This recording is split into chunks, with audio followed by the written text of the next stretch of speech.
मार्च 2026 के जो सबसे ज़रूरी करंट अफेयर्स हैं उन पर एक नज़र डालते हैं। तो चलिए बिना देर किए शुरू करते हैं। अच्छा, तो आज हम क्या-क्या देखने वाले हैं? हम शुरुआत करेंगे ग्लोबल स्टेज से, फिर देखेंगे कि इसका हमारी इकोनॉमी पर क्या असर पड़ा। उसके बाद देश की कुछ खास योजनाओं और टेक्नोलॉजी से जुड़े अपडेट्स पर भी बात करेंगे। और हाँ, आखिर में एक फटाफट रिवीजन भी होगा। तो सबसे पहले बात करते हैं दुनिया में क्या चल रहा है, मतलब कि कौन से बड़े-बड़े समिट्स हुए और कहाँ-कहाँ जियोपॉलिटिकल टेंशन देखने को मिली। चलिए, एक सवाल से शुरुआत करते हैं, बिल्कुल एग्जाम स्टाइल में। प्रधानमंत्री नरेंद्र मोदी 2026 के G7 समिट में शामिल होने वाले हैं। तो सवाल ये है कि ये समिट होगा कहाँ? और इसका सही जवाब है फ्रांस। G7 समिट से जुड़ी एक बहुत ही इंपॉर्टेंट जानकारी है, इसे जरूर याद रखिएगा। तो जैसा कि हमने देखा, ये G7 समिट फ्रांस में होगा। तारीखें भी याद रखनी है, 15 से 17 जून 2026। और सबसे खास बात यह है कि प्रधानमंत्री मोदी भी इसमें शामिल होने वाले हैं, जिससे भारत की भूमिका और भी अहम हो जाती है।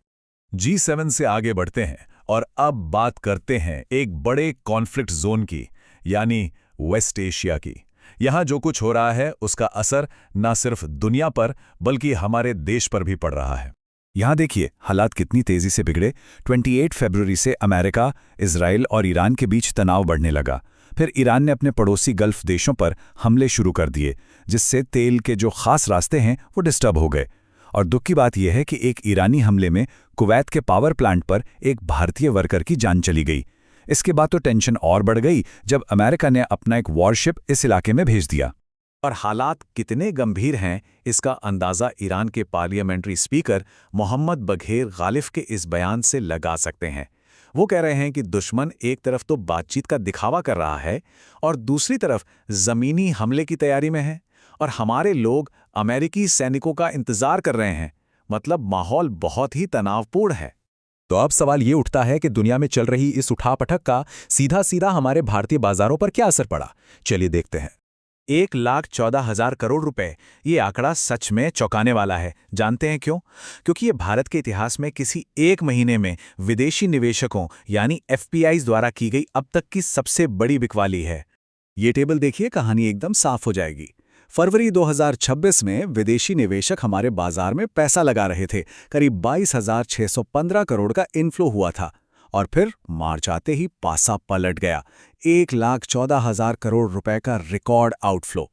इससे पहले का जो रिकॉर्ड था अक्टूबर 2024 का, वो भी टूट गया। तो आखिर इतनी बड़ी बिकवाली हुई क्यों? देखिए, इसकी कोई एक वजह नहीं थी, बल्कि कई सारी चीजें एक साथ हो गईं। सबसे बड़ा कारण तो वेस्ट एशिया का बढ़ता तनाव ही था, जिससे दुनिया भर के निवेशक डर गए। फिर कच्चे तेल के दाम बढ़ने लगे, जिससे हमारे देश पर महंगाई का खतरा मंडराने लगा। ऊपर से रुपया भी कमजोर हो रहा था और हमारे शेयर बाजार दूसरे बाजारों के मुकाबले थोड़े महंगे भी थे। इन सब ने मिलकर ये माहौल बना दिया। चलिए अब इंटरनेशनल खबरों से हटकर अपने देश पर फोकस करते हैं और बात करते हैं एक बहुत ही जरूरी राष्ट्रीय योजना की जो काफी चर्चा में है। ये है सुभद्रा योजना। इसे 2024 में उड़ीसा सरकार ने लॉन्च किया था। इसका मकसद है आर्थिक रूप से कमजोर महिलाओं को सीधे उनके अकाउंट में पैसे भेजकर उन्हें आर्थिक सुरक्षा देना, ताकि वो अपने फैसले खुद ले सकें।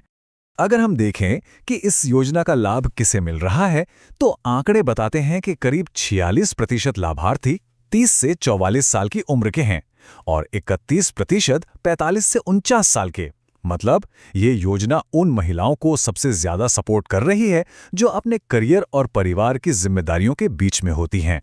और सबसे अच्छी बात यह है कि इसका असर जमीन पर दिख भी रहा है। SBI की एक रिपोर्ट आई है जिसके मुताबिक इस योजना के बाद लाभार्थियों की जो मंथली सेविंग्स हैं वो औसतन 45% बढ़ गई हैं और उनका खर्च भी 28% तक बढ़ा है, जो कि एक पॉजिटिव साइन है। और हाँ, इस योजना से जुड़े कुछ नए अपडेट्स भी हैं। 1 अप्रैल से 30 अप्रैल तक नए रजिस्ट्रेशन के लिए विंडो खुलेगी और अगली किश्त राखी पूर्णिमा के आसपास अगस्त में आएगी। इतना ही नहीं, सरकार इसे सुभद्रा प्लस के नाम से और भी आगे बढ़ाने का प्लान कर रही है। चलिए अब कुछ फटाफट अपडेट्स देख लेते हैं साइंस, टेक्नोलॉजी और इंफ्रास्ट्रक्चर से जुड़े हुए। एक बहुत बड़ी खबर स्पेस टेक की दुनिया से।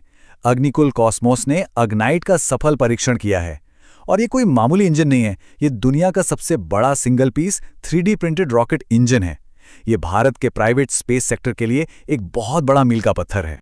और इंफ्रास्ट्रक्चर की बात करें तो उत्तर प्रदेश के जेवर में नोएडा इंटरनेशनल एयरपोर्ट के फेज़ 1 का उद्घाटन 28 मार्च को हो गया। ये एनसीआर के लिए एक बहुत बड़ा डेवलपमेंट है। चलिए अब बारी है क्विक फायर रिवीजन राउंड की। यहाँ हम कुछ और ज़रूरी फैक्ट्स को फटाफट देख लेंगे जो एग्जाम के लिए काफ़ी काम आ सकते हैं। पहला फैक्ट, वर्ल्ड ट्रेड ऑर्गेनाइजेशन यानी WTO की 14वीं मिनिस्टीरियल कॉन्फ्रेंस कहाँ हुई? जवाब है याओंडे, कैमरून में। दूसरा फैक्ट, एक इंटरस्टेट डिस्प्यूट से जुड़ा हुआ। पंजाब ने एक पुराने पानी के विवाद को लेकर राजस्थान से 1.44 लाख करोड़ रुपए की मांग की है। ये रकम जरूर याद रखिएगा। और जाते जाते एक सवाल जिस पर जरूर सोचिएगा। आज हमने एक तरफ देखा कि कैसे दुनिया के तनाव का असर हमारी अर्थव्यवस्था पर पड़ता है, और दूसरी तरफ हमने सुभद्रा योजना जैसी स्कीम के बारे में भी जाना। तो सवाल यह है कि इस तरह की घरेलू कल्याणकारी योजनाएं बाहरी आर्थिक झटकों को झेलने में देश की कितनी मदद कर सकती हैं? इस सवाल पर विचार जरूर कीजिएगा। आज के लिए बस इतना ही।